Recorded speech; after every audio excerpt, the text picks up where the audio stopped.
Shalom saudara yang terkasih dalam nama Tuhan Yesus. Shalom. Baik. Shalom. Shalom. Jika sudah siap untuk memuji Tuhan, lambaikan tangannya.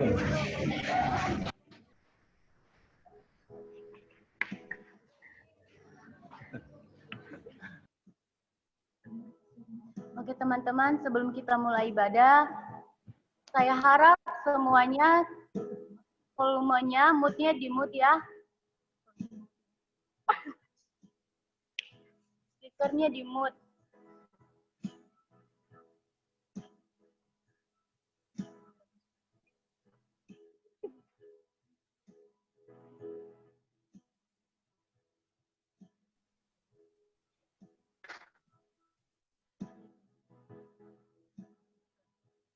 Teman-teman, mari kita angkat lagu pujian kita, mari kita tenangkan hati kita, mari kita siapkan hati kita benar-benar fokus memuji Tuhan pada saat ini. Walaupun pada saat ini kita diberitakan oleh jalan yang jauh, jalan yang berbeda, tapi kita percaya bahwa dalam nama Tuhan Yesus kita disatukan oleh iman. Mari kita angkat lagu pujian, utama hati.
Ini masih di jalan, Bang.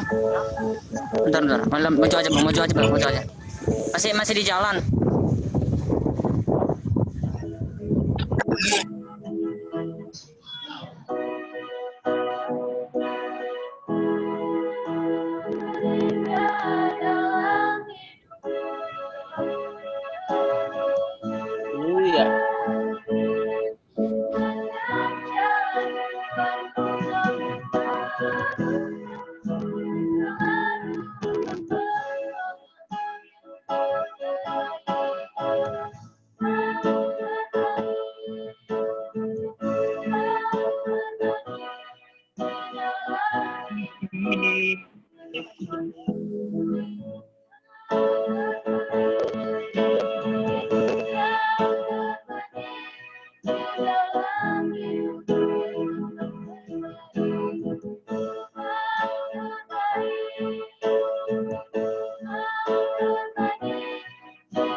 Sebentar Tuhan Yesus, kami akan mendengarkan kebenaran firman-Mu. Kami percaya Engkau mengurapi hamba-Mu yang akan menyampaikan kebenaran firman-Mu, Tuhan Yesus. Kami siap untuk mendengarkan. Haleluya.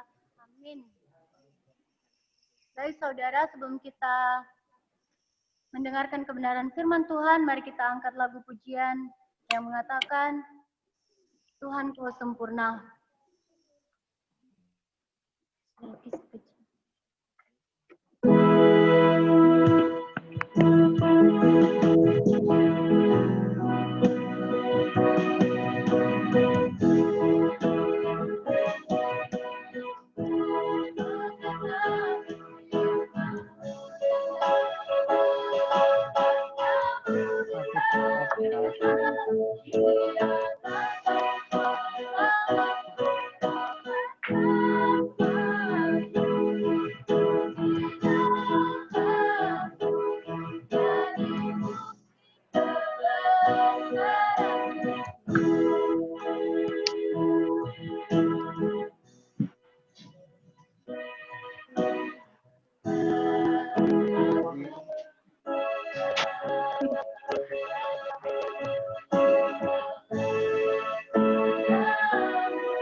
Saudari kami Christine, dipersilakan.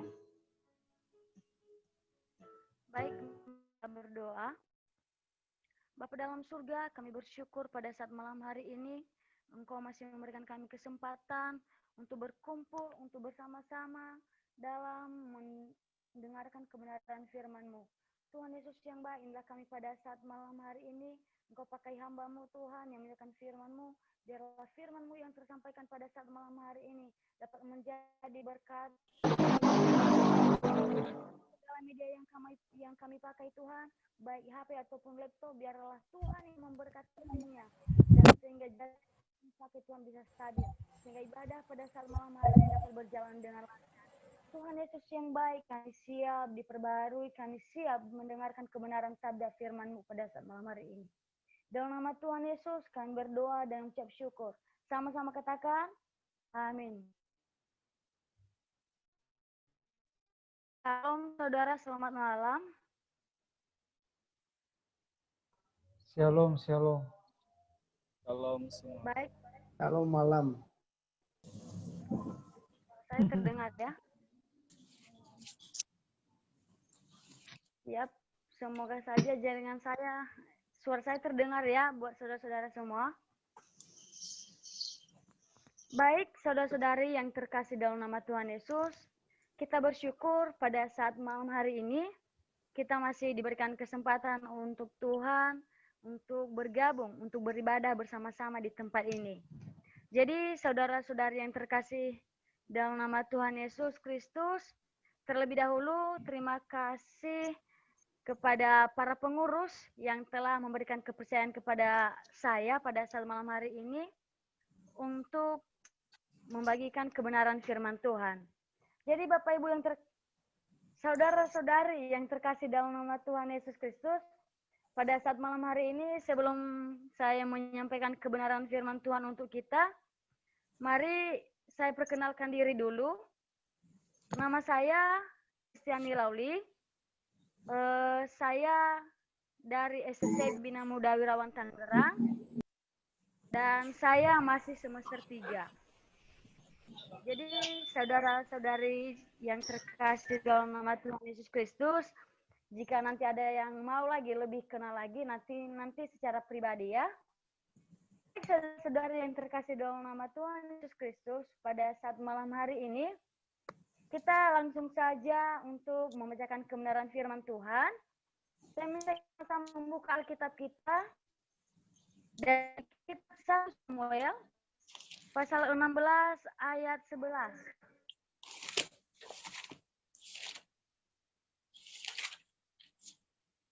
Yang sudah mendapatkan bisa sama-sama katakan amin. Amin ya. Haleluya. Baik, saudara yang terkasih dalam nama Tuhan, Amin. saya Amin. akan membacakan untuk kita semuanya dan saudara-saudara mengikutinya dari sana ya. 1 Samuel 16 ayat 11, beginilah firman Tuhan. Lalu Samuel berkata kepada Isai, "Ini kan anakmu semuanya?" Jawabnya, "Masih tinggal yang bungsu, tetapi sedang mengembalakan kambing domba." Kata Samuel kepada Isai, "Suruhlah memanggil dia, sebab kita tidak akan duduk makan sebelum ia datang kemari." Dikatakan berbahagialah yang membaca, merenungkan, dan terlebih yang melakukannya dalam kehidupannya hari lepas hari. Amin. Saudara-saudari yang terkasih dalam nama Tuhan Yesus Kristus, kita tahu dulu bahwa kitab Samuel ini ditulis oleh Nabi Samuel sendiri, dan kitab ini merupakan kitab yang memperantarakan antara kitab Hakim-Hakim dengan kitab Raja-Raja. Jadi sesuai dengan tema kita pada saat malam hari ini, yaitu kita berharga di mata Tuhan. Saudara-saudari yang terkasih dalam nama Tuhan Yesus Kristus, dalam perjalanan kehidupan kita, dalam kita menjalani kehidupan kita sehari-hari, kita tidak bisa memastikan bagaimana orang menilai kita begitu. Kita juga tidak bisa memastikan bahwa keadaan atau perjalanan kita akan baik-baik saja. Jadi sebagai orang Kristen, sebagai manusia biasa juga, dalam menjalani kehidupan kita, pasti ada saja persoalan hidup yang kita alami, pasti ada saja masalah-masalah yang akan mengganggu. Namun, saya katakan kepada kita, penilaian orang terhadap kita, keadaan lingkungan kita, itu sama sekali tidak akan menentukan bagaimana perjalanan kehidupan kita ke depannya begitu. Jadi hal itu sama sekali tidak menentukan nanti keadaan kita di masa akan datang. Jadi pada malam hari ini kita akan belajar dari salah satu tokoh Alkitab, yaitu Daud. Dari mana dalam kitab 1 Samuel 16 ayat 11 ini tadi, kita belajar bagaimana Daud dalam menjalani kehidupannya begitu. Saudara-saudari yang terkasih dalam nama Tuhan Yesus, Daud dalam menjalani kehidupannya sungguh banyak rintangan yang dia alami. Namun itu tidak membuatnya menyerah ataupun patah semangat begitu. Saudara-saudari yang terkasih dalam nama Tuhan Yesus Kristus, pada saat malam hari ini kita akan segera belajar dari kisah Daud ini. Bagaimana kehidupan Daud dalam menjalani kehidupannya. Mungkin kita sudah tahu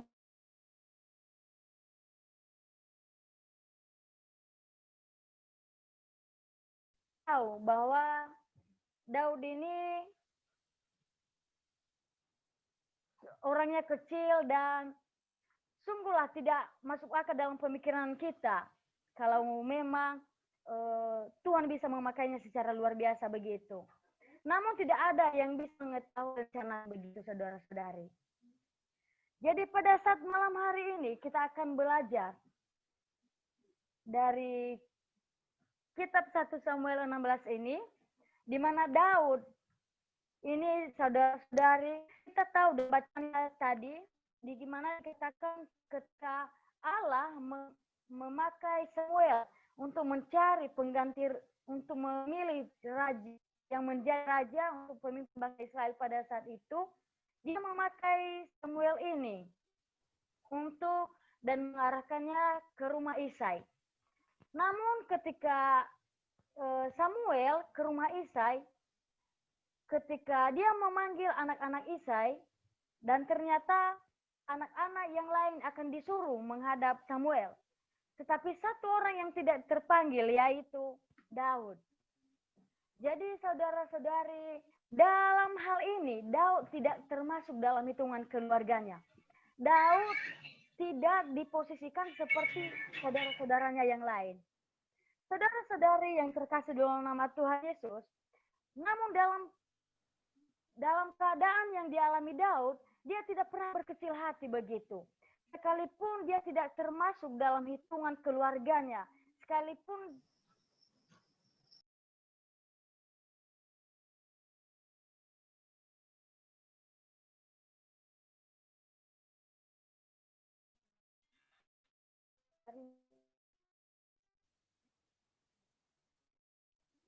ya, saya minta maaf ya, jangan saya bukan. Jadi dimakluminya, kita lanjutkan. Kita lanjutkan saudara-saudari, di mana ketika yang bagaimana jaringannya? Suara saya masih kedengaran ya? Masih. Silakan lanjutkan. Masih ya? Baik. Selanjutnya saudara-saudari, ketika Saul datang ke rumah Isai, ketika dia ingin memilih raja pada saat itu, dan ternyata Daud tidak ada di situ, saudara-saudari. Daud sedang menggembalakan kambing dombanya. Ketika Samuel memanggil anak-anak Isai, Daud tidak termasuk, saudara-saudari. Namun hal itu tidak membuat dia takut. Dia tidak pernah merasa putus asa begitu. Dia tidak putus asa dengan keadaan yang dialami. Kenapa? Dia tahu sekalipun orang tuanya tidak memperhitungkan dia, sekalipun keluarganya tidak menganggap dia, tetapi dia tahu bahwa Tuhan masih ada untuk dia. Amin. Di mana dalam Mazmur 27 dikatakan di situ, Mazmur 27 ayat 10 dikatakan di situ, Sekalipun ayahku dan ibuku meninggalkan aku, namun Tuhan menyambut aku. Wah, luar biasa saudara-saudari. Sekalipun orang tuanya tidak memperhitungkan dia, sekalipun dia tidak dianggap,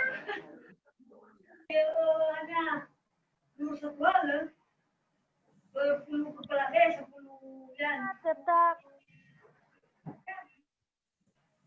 tidak berputus asa karena dia tahu bahwa dia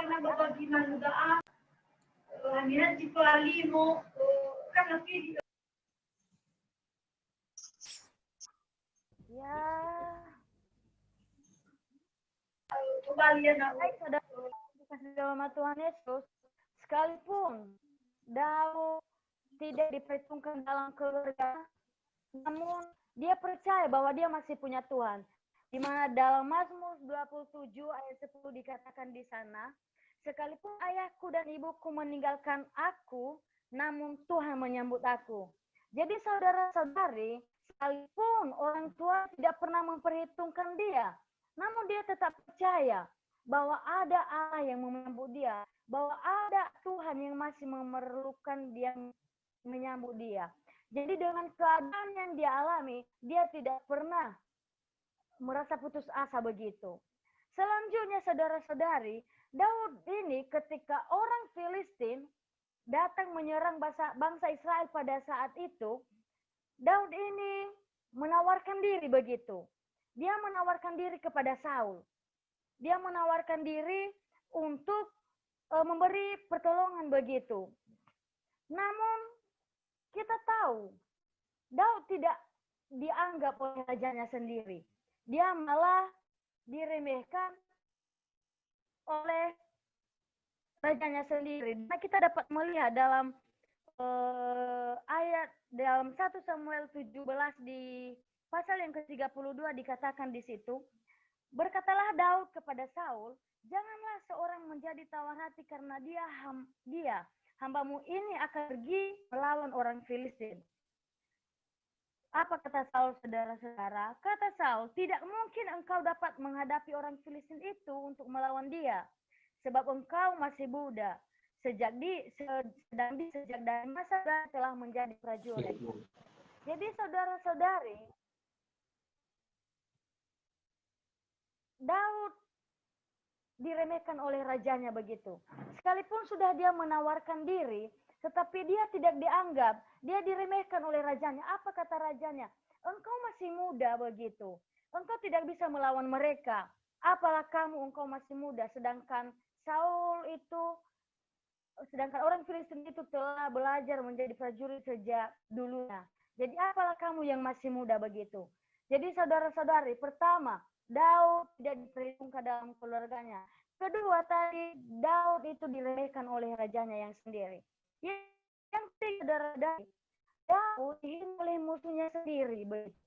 Di mana di 1 Samuel pasal 17 ayat 42 di situ dikatakan, ketika orang Filistin itu menunjukkan pandangnya ke arah Daud, pertama dihinanya Daud itu karena ia masih muda, kemerah-merahan dan elok parasnya. Jadi saudara-saudari, luar biasa yang dialami oleh Daud. Sudah lagi tidak diperhitungkan dalam keluarga, sudah lagi diremehkan oleh rajanya sendiri, bahkan oleh musuhnya, saudara-saudari. Namun, bagaimana keadaan Daud?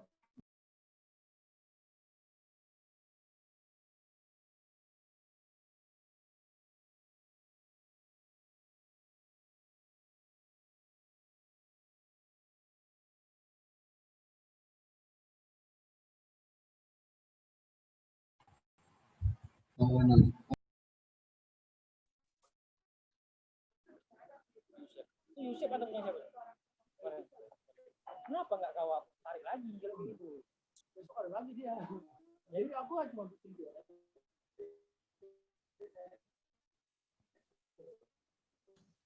Oke, teman-teman semua mohon perhatiannya. Tolong di-mute semua suaranya. Yang khotbah sedang mencoba untuk masuk lagi karena sinyalnya kurang baik. Jadi tolong pengertiannya semua. Terima kasih.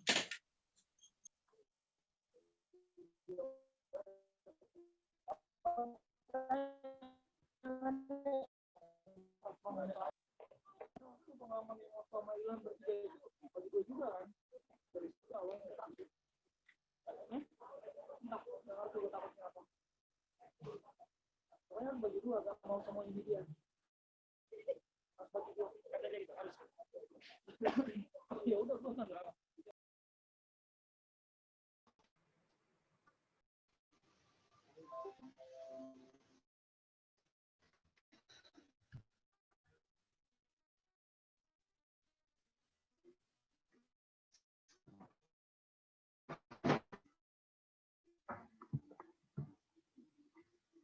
Oke, saya sudah masuk ini.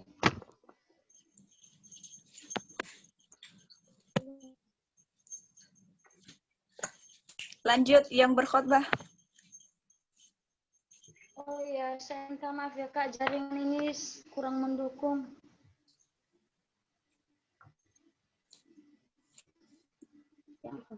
Saudara yang terkenal Tuhan Yesus, kita tahu bagaimana yang keadaan yang dialami oleh Daud di sini, saudara-saudari, di mana pertama tadi dia telah tidak diperhitungkan dalam keluarganya, yang kedua dia diremehkan oleh rajanya sendiri, dan yang ketiga tadi dia dihina oleh musuh-musuhnya.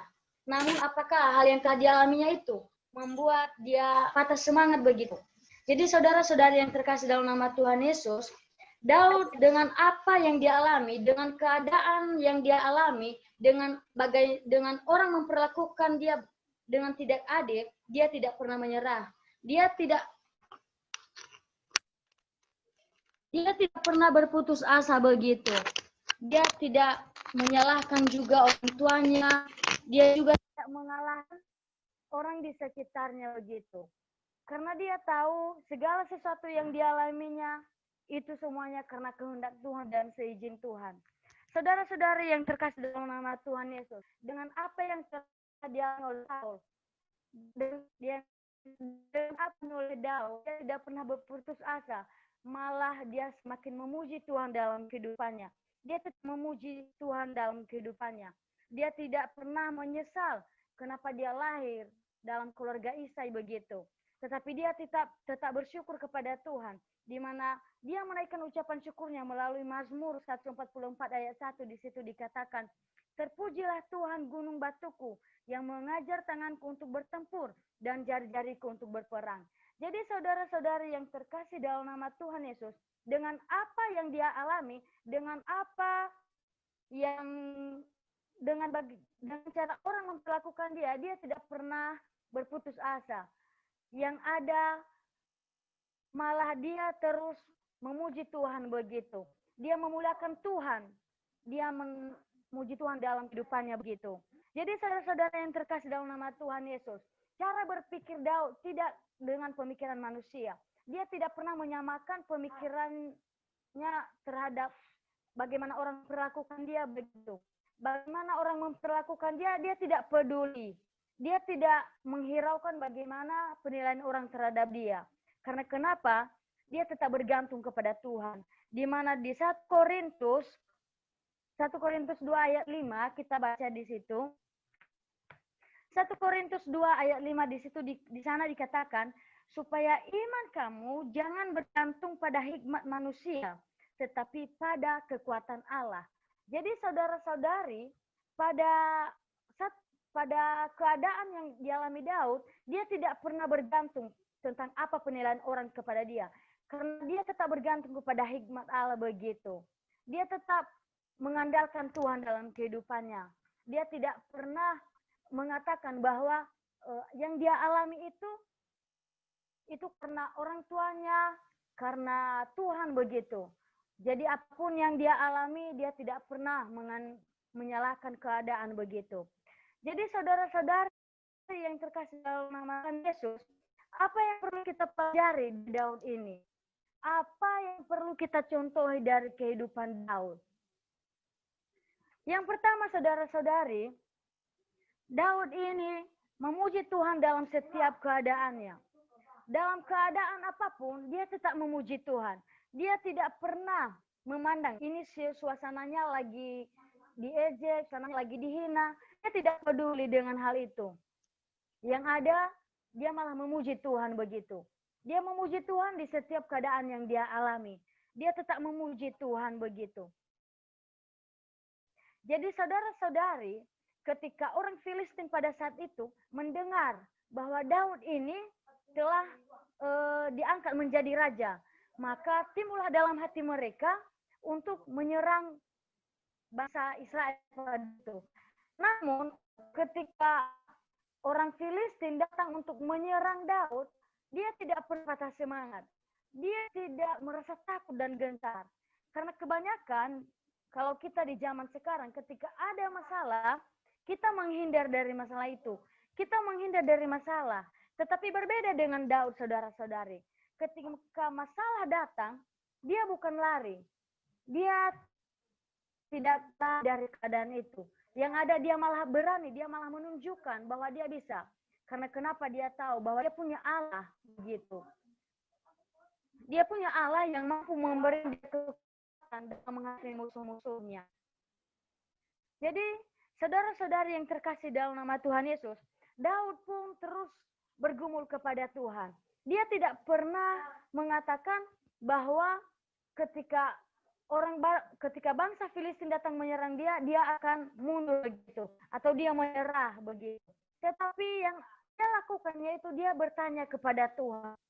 Yang ada dia malah bertanya kepada Tuhan, saudara-saudari. Dia tahu bahwa ketika dia sendiri yang akan melakukan itu, dia tidak akan bisa. Jadi dia bergantung kepada Tuhan. Di mana kita tahu dalam 1 Tawarikh pasal 14 ayat 8 di situ dikatakan, bertanyalah Daud kepada Tuhan, apakah aku harus maju melawan orang Filistin itu? Dan akan kau serahkankah mereka ke dalam tanganku? Jadi saudara-saudari, apa kata Tuhan? Tuhan menjawab, majulah, aku akan menyerahkan mereka di dalam tanganmu.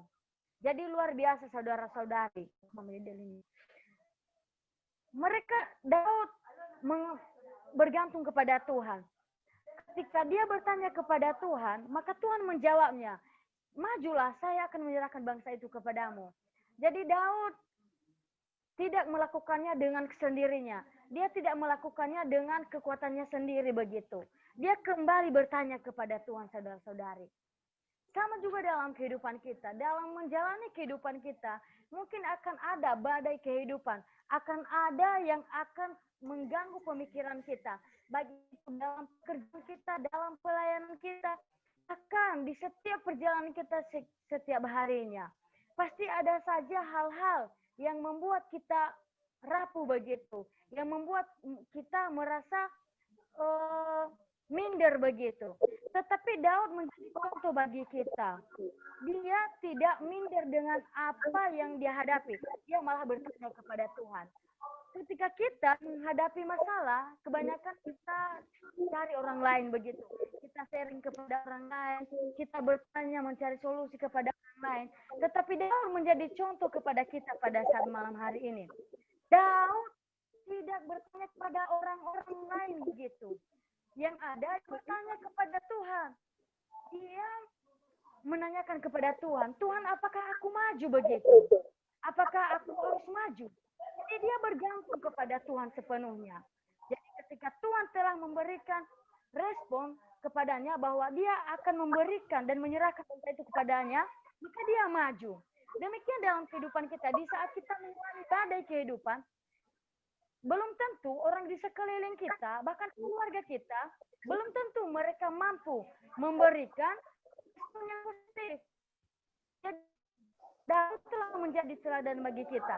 Mari bergantung kepada-Nya. Mari bertanya kepada Tuhan begitu. Seperti Daud dia bertanya kepada Tuhan. Jadi ketika kita bertanya dan bergantung kepada Tuhan, maka yakinlah Tuhan akan menyertai kita dan memberikan jawaban yang pasti di setiap pergumulan saudara-saudara.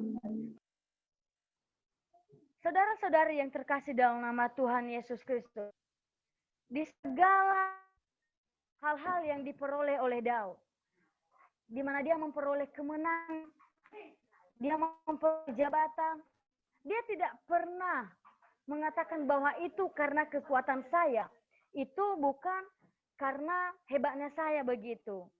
Jadi dalam hal ini, Daud tidak menyombongkan diri begitu. Daud tidak menyombongkan diri dengan apa yang sudah dia dapatkan, dengan apa yang sudah dipercayakan kepadanya begitu. Yang ada, Daud malah merendahkan dirinya di hadapan Tuhan. Dia merendahkan diri dalam tangan Tuhan. Di mana kita melihat bukti kerendahan hati Daud. Dalam 1 Tawarikh 14 ayat 11 dikatakan di situ, lalu majulah ia ke Baal Perasim dan Daud memukul mereka kalah di sana. Berkatalah Daud, sekali lagi berkatalah Daud, Allah telah menerobos musuhku dengan perantaraan aku seperti air menerobos. Jadi terbukti saudara-saudari, Daud tidak menyombongkan diri dengan apa yang sudah dia capai. Daud tidak pernah mengatakan bahwa ini karena hebatnya saya, ini karena kuatnya saya. Yang ada, dia malah mengatakan bahwa itu karena Tuhan telah memakai saya. Dia menang melawan orang Filistin pada saat itu karena Tuhan telah memperantarain dia. Allah mengaku sebagai perantara. Jadi dia mengatakan bahwa dia hanyalah perantara begitu. Jadi Daud menjadi teladan yang selanjutnya bagi kita, yaitu bagaimana kita ketika apa yang sudah dipercayakan kepada kita, ketika apa yang sudah kita capai, janganlah kita menyombongkan diri. Mari belajar dari Daud. Dia tidak pernah menyombongkan diri, saudara-saudari. Yang ada dia malah mengatakan bahwa itu semuanya karena Tuhan memperantarai saya. Itu karena Tuhan memang saya. Jadi saudara-saudari yang terkasih dalam nama Tuhan Yesus, Daud ini merupakan tokoh yang sangat luar biasa. Bahkan bukti kerendahan hatinya, di mana ketika Daud melakukan kesalahan waktu itu, di saat dia melakukan kesalahan, di mana Nathan menegurnya, saudara-saudari. Walaupun dia pejabat besar, walaupun dia merupakan orang yang menjadi pemimpin pada saat itu, dia tidak pernah menunjukkan kesombongannya. Dia malah menyesali dan menyadari akan kesalahannya itu. Jadi dia ada hati di hadapan Tuhan. Walaupun dia merupakan salah seorang pemimpin yang sudah dipercayakan begitu. Dia jauh berbeda dengan Saul. Jadi Daud ini merupakan salah satu tokoh yang begitu rendah hati di hadapan Tuhan. Jadi saudara-saudara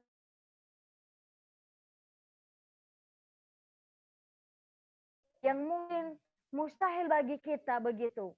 Mustahil dia dipakai Tuhan. Tetapi ketika Tuhan yang berkehendak, ketika Tuhan yang berencana, maka tak ada yang mustahil bagi Tuhan. Amin. Amin ya. Jadi saudara-saudari, haleluya. Amin. Jadi saudara-saudari yang terkasih dalam nama Tuhan Yesus, bagaimanapun kita diperlakukan, bagaimanapun keadaan sekeliling kita, itu tidak akan pernah menentukan bagaimana keadaan kita di masa yang akan datang.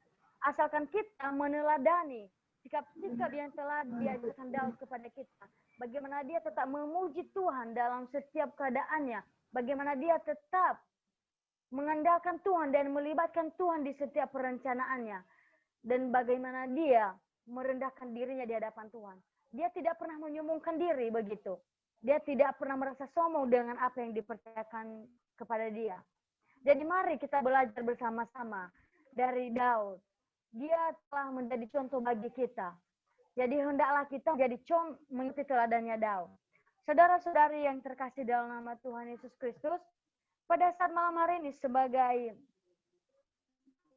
ayat terakhir untuk kita baca dalam 1 Korintus 1 ayat 27. Mari kita buka bersama-sama dalam 1 Korintus pasal 1 ayat 27.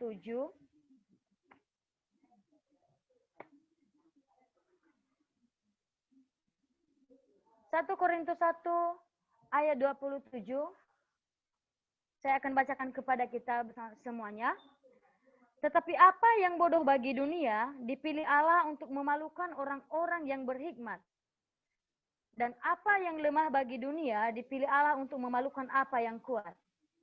Jadi saudara-saudara kasih dalam nama Tuhan Yesus, apapun yang dianggap bodoh dan yang dianggap mah oleh dunia, itu akan dipakai Tuhan secara luar biasa. Dia telah membuktikan bagi kita melalui Daud. Di mana Daud tadi dia tidak masuk dalam perhitungan dia. Diremehkan oleh rajanya, bahkan dihina oleh musuhnya sendiri. Tetapi Tuhan tidak pernah memandang itu.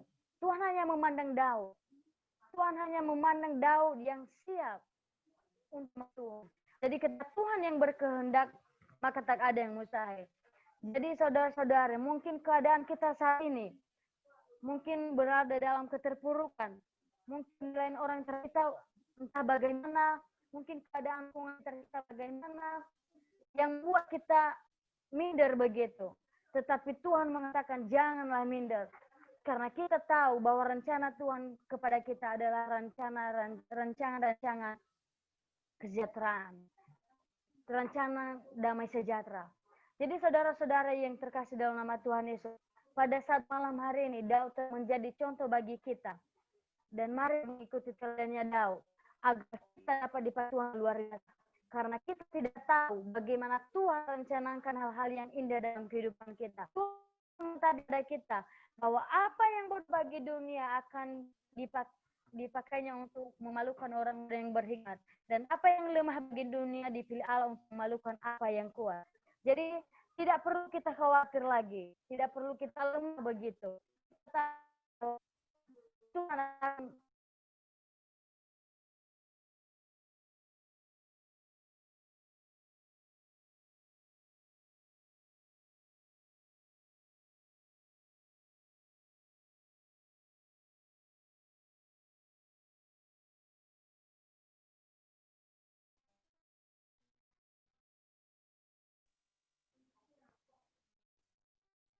ya ampun.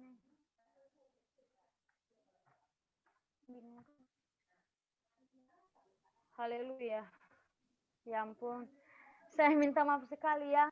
Ini jaringan sungguh tidak bersahabat sekali. Jadi saudara-saudara yang terkasih dalam nama Tuhan Yesus Kristus, pada saat malam hari ini Daud telah menjadi contoh bagi kita. Dia telah menjadi teladan bagi kita. Dan kita tahu bahwa Tuhan telah memakainya secara luar biasa. Dan orang yang dianggap rendah, dari orang yang dianggap sederhana, dari orang yang direndahkan. Tetapi ketika Tuhan mengangkat dia, maka tak ada yang mustahil bagi Tuhan. Amin. Amin. Dalam nama Tuhan Yesus Kristus, saya percaya kita yang telah mengikuti ibadah pada saat malam hari ini, sekalipun keadaan kita tidak sesuai dengan keadaan kita, ataupun orang memperlakukan kita dengan keadaan tidak baik, tetapi itu tidak akan pernah menentukan bagaimana keadaan tadi masa depan kita. Jadi saya kira saya tidak perlu lagi panjang lebarkan untuk kita. Dan walaupun saya berhenti berkata-kata sampai di sini, dan saya percaya bahwa Roh Kudus yang akan terus mengajari dan mengajari kita semuanya ya.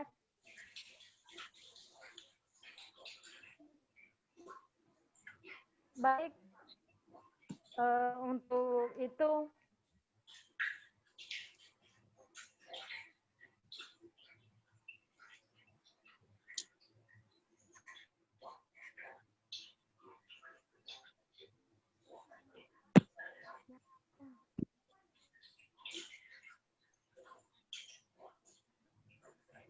baiklah, mari kita berdoa untuk menutup siaran firman Tuhan pada saat malam hari ini. Tuhan Yesus yang baik, terima kasih buat firman-Mu yang telah Engkau sampaikan kepada kami pada saat malam hari ini, di mana Engkau telah memberikan contoh kepada kami Tuhan, yaitu Daud, di mana dalam kesendiriannya, dalam keadaannya, dia tidak pernah menyalahkan siapapun. Dia malah tetap mengandalkan Engkau dalam kehidupannya.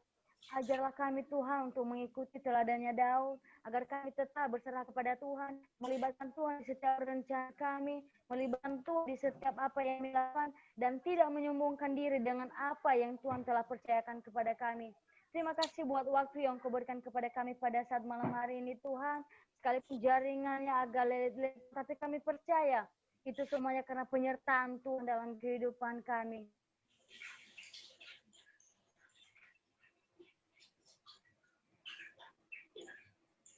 Di dalam nama Tuhan Yesus Kristus, kami berdoa dan mengucap syukur. Haleluya. Sama kata amin. Amin. Baik, kami serahkan kepada pemimpin ya, sudah kami sia-sia. Oke, terima kasih buat kebenaran firman Tuhan dari Saudari Christine, sangat memberkati.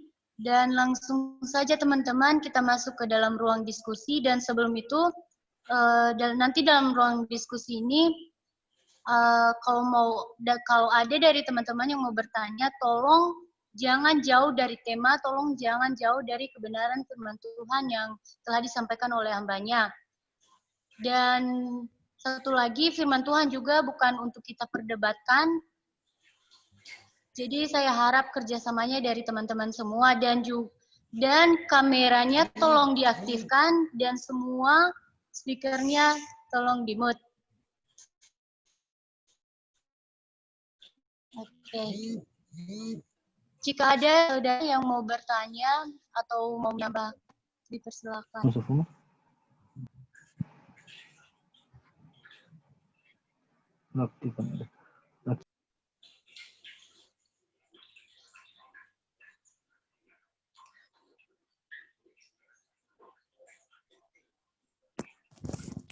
Oke, salam.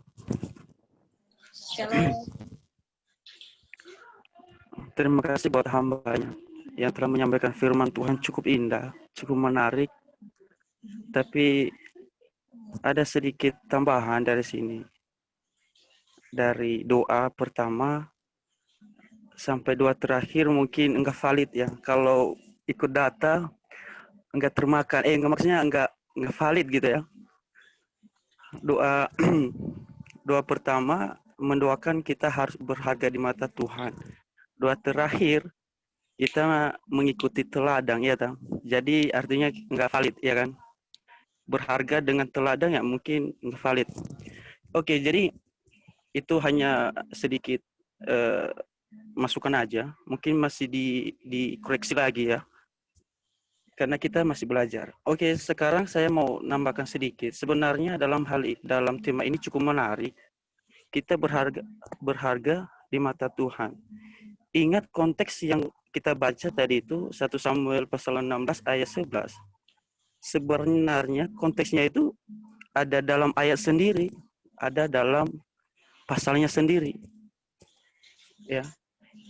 Cukup menarik karena saya lihat tadi, saya baca-baca, kita berharga di mata Tuhan. Kenapa sih bisa si pengkhotbah mengangkat tema ini loh? Kita berharga di mata Tuhan, ya. Menariknya gini, Daud, karena itu yang jadi pokok pembahasannya. Daud itu orangnya bagaimana? Udah dijelaskan tadi sebagian, tapi yang jelasnya Daud itu adalah orang yang baik di mata Tuhan. Kita lihat dalam ayat yang ke-7. Di situ Tuhan tidak melihat paras, dia tidak melihat bagaimana eloknya dan lain sebagainya, ya. Tuhan melihat hati. Kenapa Daud itu terpilih? Sebenarnya dia itu udah memilih Daud. Kita lihat lagi pada ayat 1 frase ke berikutnya. Aku mengutus engkau itu Elia. Samuel, ya gitu. Kepada Esai, orang Bethlehem, sebab ia di antara anak-anaknya telah kupilih seorang raja bagiku. Itu siapa? Ya, itulah Daud. Nah, jadi kita lihat pada ayat yang berikutnya sebenarnya ada di situ aja penjelasannya sebenarnya. Makanya saya bilang tadi kurang valid karena doa pertama sampai nggak valid gitu. Jadi itu pengres kita sendiri. Saya hanya menambahkan aja. Jadi alasan kenapa Daud terpilih dan berharga di mata Tuhan daripada saudara-saudara yang lain. Kita lihat ayat 10. Demikianlah Isai menyuruh ke-7 anaknya lewat di depan Samuel. Oke. Ke-7. Dia hanya melewatkan atau menunjukkan anaknya yang 7. Hanya 7. 7 ini adalah orang-orang yang memiliki jabatan. Jabatan maksudnya mereka ini udah ada tempat dalam kerajaan Saul pada saat itu. Tetapi mereka itu mungkin tidak berkenan di hadapan Tuhan. Jadi waktu terpilih. Tetapi Saul berkata lagi dan bertanya kepada Isai. Lalu Samuel berkata kepada Isai, ayat 11, inilah anak-anakmu semua. Jawabnya, masih tinggal yang bungsu, tetapi sedang mengembalakan kambing domba. Kata Samuel kepada Isai, suruhlah memanggil dia, sebab kita tidak akan duduk makan sebelum ia datang kemari. Kenapa? Karena Tuhan sudah menunjukkan kepada Samuel bahwasanya yang terpilih itu adalah Daud. Alasannya kenapa? Situ ayat 12, frase yang berikutnya, lalu Tuhan berfirman, bangkitlah, urapilah dia sebab inilah dia. Dia kenapa dia? Karena Tuhan tahu Daud itu adalah orang yang setia.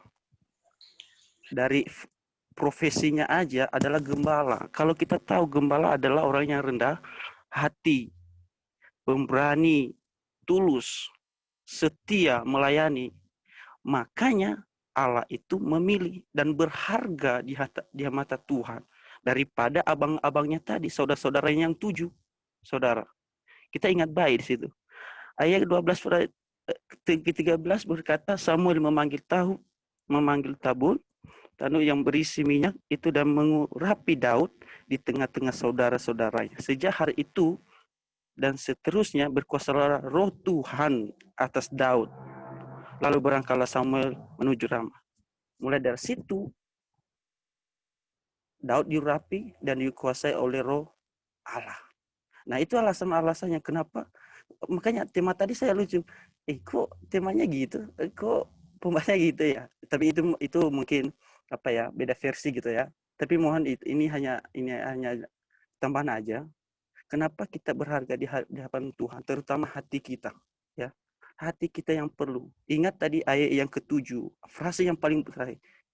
Tetapi Tuhan melihat hati, ya. Tuhan melihat hati, bukan rupa, bukan cantiknya kamu, bukannya gantengnya saya, dan lain sebagainya. Tuhan hanya melihat hati kita, bahwasanya Tuhan itu yang Tuhan mau. Itu aja menurut saya, mungkin ada dari teman-teman lain. Salam, Tuhan memberkati.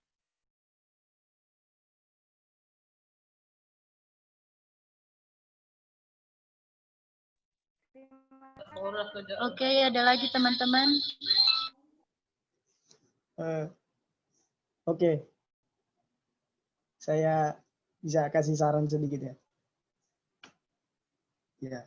Shalom teman-teman. Shalom. Ya, shalom. Ya. Puji Tuhan, malam hari ini kita telah mendengarkan firman Tuhan dari saudari, siapa itu namanya tadi? Saudara Kristen. Ya, Christine Lauli.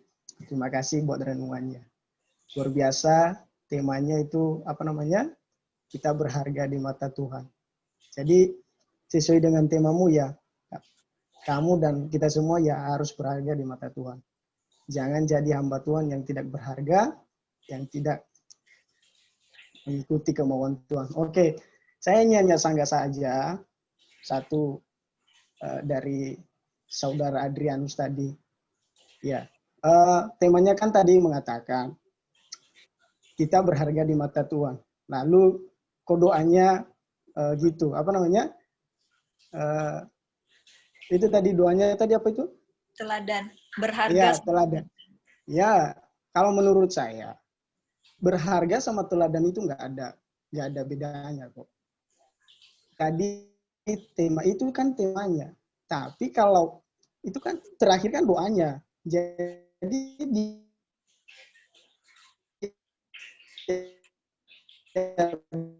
berdoa itu sudah pasti itu ada. Jadi kita untuk bisa kasih itu kan temanya. Jadi kan doanya supaya kita yang berharga di mata Tuhan sesuai dengan firman Tuhan mengatakan Daud kan berharga di mata Tuhan. Jadi karena sebab Daud berharga di mata Tuhan, makanya Tuhan memilih dia. Ada yang lebih dari dia. Saudaranya pun gagah perkasa, pemberani yang selalu berperang untuk Raja Saul. Tapi Tuhan tidak kan memilih. Nah, dari situ dia sudah menjadi teladan. Sebab kenapa? Karena dia dipilih oleh Tuhan. Jadi untuk doanya, terakhir itu untuk doanya, kita nggak mau permasalahkan. Kenapa? Karena yaitu supaya kita menjadi orang-orang yang diteladani dari kita yang sudah dipilih oleh Tuhan. Kita yang sudah dipilih Tuhan, ya kita ini hamba Tuhan. Gitu. Itu aja yang bisa saya sanggah. Terima kasih. Luar biasa malam ini. Amin.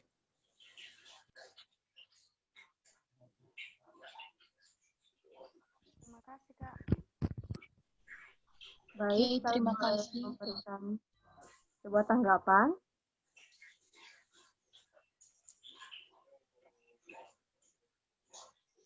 Halo.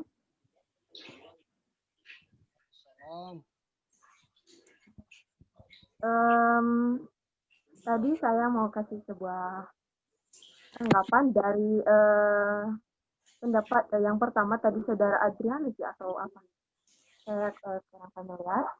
Nah, jadi tadi katanya di ayat yang dibahas hari ini di 1 Samuel pasal 16 ayat 11. Lalu katanya di situ kayak kurang sejalan dengan tema kan. Kurang valid. Berharga di mata Tuhan, tapi ayatnya agak berlainan sedikit. Nah, tapi kalau menurut saya ini ayatnya sudah apa ya? Sejalan kata saya. Kenapa? Karena dikatakan di sini, lalu Samuel berkata kepada Isai, "Inikah anakmu semuanya?" Jawabnya, "Masih tinggal yang bungsu, tetapi sedang menggembalakan kambing domba." Kata Samuel kepada Isai, "Suruhlah memanggil dia, sebab kita tidak akan duduk makan sebelum dia datang kemari." Nah, ibaratnya di dalam keluarga, kita sedang makan malam. Nah, pernah nggak kalian, misalnya ada salah satu anggota keluarga kalian nggak hadir, nah pasti kalian bilang, kita tunggu dulu sebelum kita makan malam. Nah, itu berarti salah satu anggota keluarga itu berharga. Misalnya juga kita misalnya ada sebuah acara, kita mengundang pejabat, kayak bupati. Nah, kita tidak mungkin memulai semua jikalau tamu undangan kita yang pertama itu belum datang. Nah, itu namanya kita berharga di mata Tuhan. Kita berharga di jamuan tersebut. Nah, sama halnya juga di sini, anak bungsu mereka nggak hadir, tapi mereka tunggu. Berarti itu artinya anak bungsu mereka itu berharga di mata mereka. Nah, berbicara tentang tema, saya mau kasih sedikit tanggapan. Nah, mungkin tadi yang pembawa renungan sudah menjelaskannya, saya hanya menambahkan sedikit. Nah, berbicara tentang kita berharga di mata Tuhan, saya percaya teman-teman semua punya barang berharga kan. Nah, ibaratnya barang berharga, pasti sesuatu barang berharga, misalnya kita punya emas, atau mungkin handphone, laptop, atau barang-barang berharga yang lainnya, nah kita pasti akan melindungi, kita tidak mau orang lain itu merusaknya, dan atau mungkin kita tidak mau menghilangkannya. Nah, itu namanya berharga. Sama halnya juga dengan kita. Kita ini ibaratnya berharga di mata Tuhan. Berarti kalau berharga di mata Tuhan, kita ini sesuatu yang dikasihi Tuhan, yang dilindungi Tuhan. Nah, ibaratnya kita mempunyai berharga di mata Tuhan itu, ibaratnya misalnya ada sebuah pakaian mahal dan juga ada uang, misalnya uang pecahan kertas, misalnya 100.000. Nah, kalau misalnya uang pecahan tersebut harganya jutaan, nah tiba-tiba kita membuat pakaian tersebut menjadi kotor, tetapi juga dengan kita buat juga uang itu menjadi kotor. Nah, jika sama-sama kita buat kedua benda itu menjadi kotor, yang mana yang paling berharga? Baju yang jutaan atau uang 100.000 tersebut? Nah, itu yang bisa kita bayangkan, kita mau jadi apa ya, uang pakaian yang mahal tersebut atau uang yang 100.000 yang walaupun sudah dikotori, sudah dirusak, diremuk, tetapi masih berharga. Nah, kita bisa memilih di situ. Tetapi kalau pakaian mahal, kalau sudah dikotori, tidak akan berharga lagi selain dibuang di tempat sampah. Nah, itu saja yang bisa saya bagikan. Terima kasih. Shalom. Ya, shalom. Oke, terima kasih. Sebentar ya. Mohon maaf sebentar. Sebentar, saya mau bertanya aja sedikit kepada yang menanggapi tadi. Susi sabar menanti Harefa. Sabar ya. Haleluya. Oke, saudara boleh tahu saya saudari itu anak teologi ya? Sebenarnya saya bukan anak teologi, ya, saya anak matematika. Agak beda sedikit. Oke, siap. Saya ada pelayanan di sekolah minggu, di pemuda juga saya ada. Oke. Oke, terima kasih ya, terima kasih. Ya, shalom. Shalom. Ya, Shalom. saya bisa kasih tambahan sedikit tentang pertanyaan yang pertama dan berkaitan tentang tema dan juga tentang doa dari Saudari Christine. Saudari Christine masih ingat saya? Masih, Kak. Oke, semangat pelayanannya ya. Sadarnya Sutara Lotu Susi Sabar menanti juga adik tingkat di SMK Lotu. Oh iya, Kak. Oke, Kak. Iya. Ketemu, Oke, ya, shalom semuanya. Saya sekarang lagi semester akhir ya, saya di Jakarta sekarang. Ya, tentang doa tadi ya. Ketika seseorang berdoa, nggak mungkin kita bisa mengatakan bahwa doanya itu salah. Itu adalah doa, itu adalah ungkapan pribadi seseorang ketika dia menghadap Tuhan. Doa seseorang itu nggak mungkin kita bisa sanggah ya. Dan juga tentang tema tadi, kenapa tadi saya setuju sih tentang tema tadi yang diangkat oleh Saudari Christine, bahwa kita berharga di mata Tuhan. Karena juga temanya dan ayat yang dia ambil sangat berkaitan. Coba saya baca saja semua ayatnya tadi ya. Lalu Samuel berkata kepada Isai, "Inikah anakmu semuanya?" Jawabnya, "Masih tinggal yang bungsu, tetapi sedang menggembalakan kambing domba." Kata Samuel kepada Isai, "Suruhlah menemui dia, sebab kita tidak akan duduk makan sebelum ia datang kemari." Ya, ini sangat menarik karena menurut saya ini ayatnya sangat valid. Karena kenapa? Mungkin ketika Samuel bertemu dengan Isai membawa anak-anaknya, dan mereka di sini dia tidak mungkin ketika Samuel berkata kepada Isai di sini, mungkin dia pikir anak saya yang paling bungsu kalau dalam pertemuan ini tidak penting ya, tidak terlalu penting karena dia masih umurnya muda, masih juga kemerah-merahan, makanya dia tidak membawa anaknya semua. Mungkin dia bilang dalam pertemuan seperti ini, apalagi kalau diutus untuk menjadi seseorang yang sangat penting, pasti yang muda pasti tidak sangat berpengaruh karena dia masih muda, nggak mungkin dia mampu. Nah, kita masih ingat ayat dalam Timotius ketika mengatakan, "Janganlah seorang pun menganggap engkau rendah karena engkau muda, tetapi jadilah teladan dalam sikap dan perilakumu." Nah, di sini sangat berkaitan tentang ayat ini. Karena kenapa? Daud masih muda, tetapi yang diinginkan Tuhan bukanlah yang tua, yaitu yang muda. Tetapi apa yang diinginkan oleh orang tua Daud, dan dia pikir anak saya masih muda, nggak mungkin dia cocok dalam pekerjaan dan diutus Tuhan seperti ini. Sehingga dia tidak membawa anaknya yang muda. Tetapi mengapa kita berharga di mata Tuhan? Umur kita nggak dipandang oleh apapun, jabatan kita tetapi tidak dibedakan oleh apapun, karena kita semua berharga di mata Tuhan meskipun kita muda. Kalau kita diutus oleh Tuhan, pasti kita dipilih olehnya dan kita tidak bisa menolaknya. Sehingga di sini saya setuju dengan temanya bahwa kita berharga di mata Tuhan. Karena kenapa?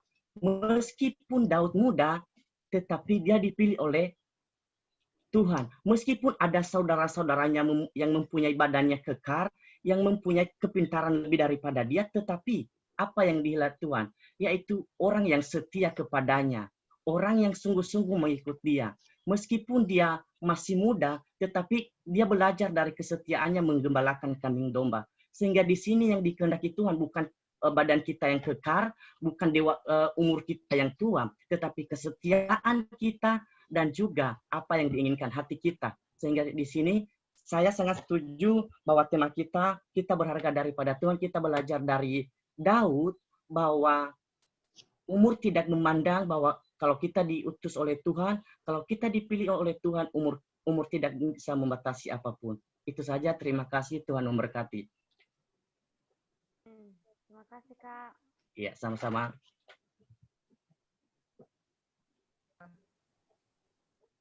Baik, terima kasih. Jika ada lagi teman-teman. Baik, Terima kasih dari saya. Puji Tuhan, menarik sekali buat malam hari ini tentang tema. Ya, tentang bahwa semua kita ini sangat berharga. Ya, saya tidak persalahkan tentang seperti apa tadi, doa memang itu adalah isi hati kita semua saat kita doa. Tetapi satu yang saya tangkap malam hari ini bahwa semua kita adalah sangat berharga. Ya, di mana tadi hambanya sudah menjelaskan, ya tidak ada satupun yang tidak berharga di tempat di Zoom ini. Ya, karena apa? Kalau kita bawa ke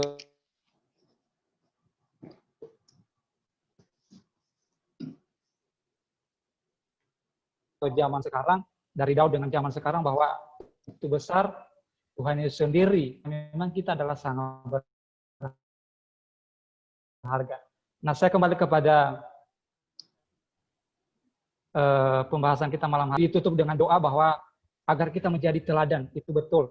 Salah satu yang saya tangkap, tadi hambanya sudah menjelaskan, ya saudari Christine Lauli katakan bahwa Daud ini dalam hidupnya, ya selalu dia mengandalkan Tuhan.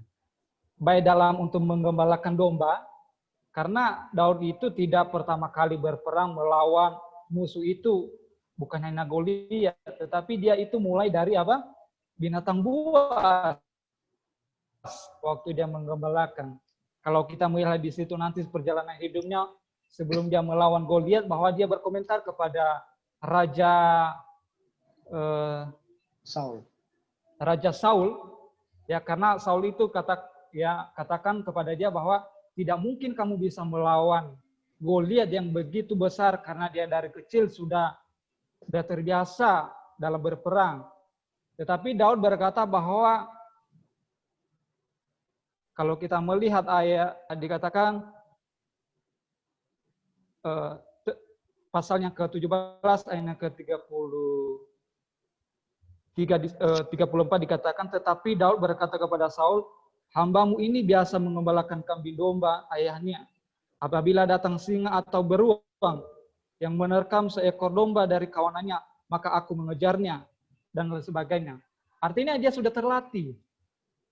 Terus yang kedua lagi, waktu Goliat mengantai dia, dia berkata bahwa engkau mendatangi aku dengan ya tombak, dengan pedang, tetapi aku mendatangi engkau dengan nama Tuhan, nama Allah Israel. Artinya Daud selalu mengandalkan Tuhan dalam hidupnya. Maka malam hari ini teman-teman semua, satu teladan yang kita ambil dari sikapnya Daud, hidupnya Daud adalah dia selalu mengandalkan Tuhan, Ya, jadi tidak ada gunanya kalau kita berkata, saya masih muda. Jadi saya hidup seenaknya saja, nggak perlu cari Tuhan, nggak perlu dekat dengan Tuhan. Ingat, ya Daud dipilih Tuhan dari kecil, dan Daud juga dari kecil sudah mengandalkan Tuhan, dekat dengan Tuhan. Jadi penting sekali teman-teman semua, karena kita nggak tahu kapan Tuhan akan mengangkat kita, pakai kita. Tetapi sekali lagi seperti Daud dipilih oleh Tuhan, itu dia lihat hati dan terlihat ya di mana Daud ini adalah orang yang setia menggembalakan. Dia memang ditetapkan oleh Tuhan dari kecil untuk menjadi raja. Itu pasti tidak bisa ditiadakan oleh manusia. Karena raja kan mengembala, memimpin. Itu tidak mudah, maka Tuhan melatih dia lewat perang. Ya, lewat perjalanan hidup. Ya, sampai genap waktunya dia habiskan. Ada banyak yang dia lewati. Jadi teman-teman, malam hari ini kita sangat berharga. Kita sudah dipilih oleh Tuhan, bahkan dia sudah mati buat kita. Ingat, setiap kita tidak ada yang berharga. Mungkin di mata teman-teman, saudara, keluarga, ya kita dianggap rendah. Tetapi percaya, kita sangat berharga di mata Tuhan. Puji Tuhan, terima kasih buat hambanya ya sudah sharingkan kepada kita malam hari ini, berbagi tentang bahwa kita sangat berharga di mata Tuhan. Itu saja yang saya tambahkan. Terima kasih, puji Tuhan. Shalom Yahweh Sefu. Shalom Yahweh. Oke teman-teman, masih ada Oke, dari saya ya. Oke, shalom. Shalom. Oke. Shalom. Di nama Tuhan pada malam hari ini firman Tuhan sangat kita diberkati ya, menjadi teladan bagi kita semua. Tadi banyak juga yang berpendapat tentang menjadi teladan, berharga dan doa. Ada juga yang tidak setuju dari yang ketiga itu, bahwa itu tidak valid. Tapi kalau kita lihat dari konteksnya itu, kalau kita menjadi teladan, contohnya kita teladan kepada orang lain. Kalau contohnya kita tidak menjadi teladan, apakah kita berharga di mata Tuhan atau kepada orang lain? Itu sejalan dari teladan menjadi berharga. Nah, itu yang kita harus pahami, bahwa itu teladan itu mengikuti dari berharga itu. Contohnya Daud, dia melakukan segala pekerjaan yang diberitakan oleh Tuhan. Walaupun dia seorang penjaga domba, tapi kalau Tuhan memakai dia sangat luar biasa. Karena kenapa? Karena dia berharga. Nah, itu. Bahwa itu sebenarnya konteksnya itu sudah sesuai. Kenapa dia ambil menjadi temanya, menjadi teladan, yaitu bagaimana kita mengambil dari teladan dari Daud itu sebenarnya. Nah, itu. Mungkin pendapat saya ini ada juga yang tidak setuju ya. Saya hanya cuma menanggapi mana yang benar, mana yang ini. Kita nanti yang bandingkan mana yang kita ambil, mana yang kita tidak ambil. Nah, itu. Tapi kalau setur dari teladan menjadi berharga, menjadi doa. Nah, itu. Kenapa kita menjadi Daud menjadi teladan? Karena dia mau bernyanyi kepada Tuhan. Dia menyerahkan hidupnya kepada Tuhan. Kalau kita lihat dari konteksnya itu. Dengan kecapinya. Nah, itu. Setiap masalah, dia tetap serahkan kepada Tuhan. Nah, itu. Memang dari tema yang diberikan itu memang sesuai. Mungkin dari kenapa tadi saudari Christine mengambil tema itu, karena dia mungkin lihat dari perjalanan Daud. Tapi dia fokusnya pada yang ayat yang ke-11. Nah, itu. Tapi kalau sudah menjadi teladan, berarti kita menjadi berharga.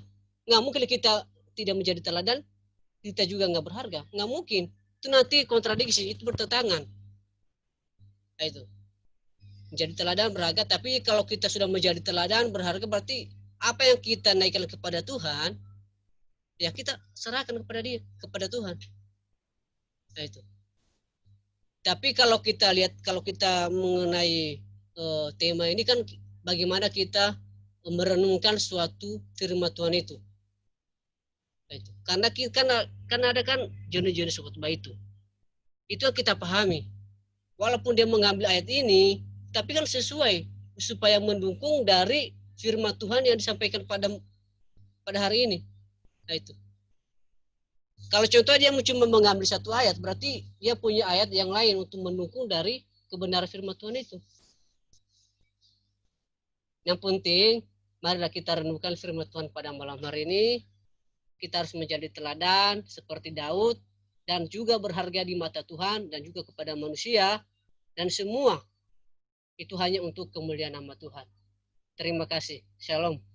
Amin. Shalom. Amin. Shalom. Haleluya, cukup menarik. Sebentar, saya menanggapi sedikit aja, sedikit lagi. Cukup menarik. Ingat baik, kita sebagai penyampai firman, baik kita teologi ya maupun di luar teologi ya, apalagi yang kita lagi masih belajar, kita harus tahu dan belajar berkhotbah. Berkhotbah bagaimana kita tidak bisa terjerat oleh apa yang kita sampaikan. Di sini mungkin tadi pengkhotbah tadi kita udah tahu dia sebagai anak teologi semester 3. Ini hanya sebagai masukan aja. Mungkin saudara sudah mendapat ini ya, mungkin teman-teman lain juga yang dapat ini. Mungkin sudah dapat hermeneutik dan homiletika. 1 dan 2 mungkin sudah dapat atau masih belum. Di situ kita belajar bagaimana kita berkhotbah yang mungkin itu yang baik. Karena yang sesuai dengan saudara yang barusan menanggapi, saya sih nggak menyalahkan. Itu beda-beda versi. Tapi kita hanya mengingatkan saja. Kalau kita sudah belajar hermeneutik, kita udah belajar homiletika, pasti kita tahu, pasti kita mengerti. Makanya saya berkata tadi itu, kita lihat ayat yang kita baca ini sebenarnya dia udah jawab apa yang kenapa kita berharga, gitu loh. Ada teks, ada tema, ya gitu kan. Ada konteksnya, ada tanggapan, ada struktur, ada teologi biblikanya di situ, ada aplikasinya, gitu loh. Itu maksud saya. Karena kita kasihan loh, kita sebagai anak teologi ya, kalau kita seperti itu, kita nggak mengingatkan, ya bisa ketawa orang-orang yang di sekitar kita, ya. Bukan soal mempermasalahkan doa pertama dan doa terakhir, tapi kita harus sesuai gitu loh. Kita harus tahu, dan apalagi kita anak teologi ya. Bukan saya mempermasalahkan, bukan saya menyalahkan, tapi kita belajar lagi gitu loh. Kita harus memahami itu. Ya, teman tadi saudari yang berkhotbah ya semangat terus, udah mantap, udah berani. Itu hanya jarang loh cewek berkhotbah. Ini baru semester ini. Hanya jarang loh. Betul banget ini. Dan cara menyampaikannya lagi menarik. Tapi kita harus belajar lagi. Seperti saya juga masih belajar. Ya, dan kepada teman-teman lain juga. Mungkin ada yang menolong kita, sudah senior, mungkin udah pun ada pendeta ya menolong kita untuk menyampaikan firman Tuhan lebih baik lagi. Oke, terima kasih ya. Shalom. Iya, shalom. Saya boleh bertanya? Sebentar. Shalom semuanya. Mungkin waktu sudah membatasi kita malam hari ini. Minta maaf untuk saudara Damai. Dan diskusi kita akan lanjutkan minggu depannya lagi. Jadi biarlah apapun yang sudah kita diskusikan pada malam hari ini, biarlah Roh Kudus yang memberikan pengertian buat kita dan memberikan pemahaman buat kita sehingga kita bisa mengerti apa yang sudah disampaikan kepada kita pada malam hari ini. Oleh karena itu, marilah kita belajar dari firman Tuhan pada malam hari ini bahwa kita sangat berharga di mata Tuhan. Oleh karena itu, saya serahkan kepada pengkhotbah untuk menutup kita dalam doa. Pengkhotbahnya masih ada di sini nggak? Masih, Kak. Oke. Saudara Christine, boleh silakan tutup kita dalam doa. Teman-teman yang baru bergabung, nanti tolong jangan langsung live ya, soalnya kami dari pengurus, kita akan mendiskusikan sesuatu. Dan terima kasih untuk hambanya malam hari ini sudah siap melayani kita. Tuhan Yesus memberkati. Silakan Kak Christine. Baiklah. Mari kita bersatu dalam doa. Tuhan Yesus yang baik, kami bersyukur buat firman-Mu pada saat malam hari ini yang Kau telah ajarkan kepada kami. Segala sesuatu yang kami perdebatkan Tuhan, tapi kami tahu bahwa kebenaran hanya ada dalam firman-Mu. Tuhan Yesus yang baik, terima kasih buat para hamba-Mu yang telah Kau percayakan pada saat malam hari ini, baik itu pemimpin pujian ataupun penyampaian firman-Mu, biar Engkau memakai secara luar biasa lagi. Tuhan Yesus yang baik, Engkau berkati juga para pengurus yang ada dalam tim ini, biarlah melalui tim ini, nama Tuhan semakin dipermuliakan, dan banyak jiwa-jiwa yang akan terpanggil untuk melayani Tuhan. Tuhan Yesus yang baik, inilah kehidupan kami pada saat malam hari ini, kegiatan kami dan aktivitas kami selanjutnya akan tetap serah ke dalam tangan Tuhan, dan biarlah kasih Tuhan yang selalu menyertai kehidupan kami. Terima kasih buat waktu ini, biarlah kemuliaan hanyalah bagi-Mu Tuhan. Terima kasih, dalam nama Tuhan Yesus Kristus kami telah berdoa dan mengatakan, amin.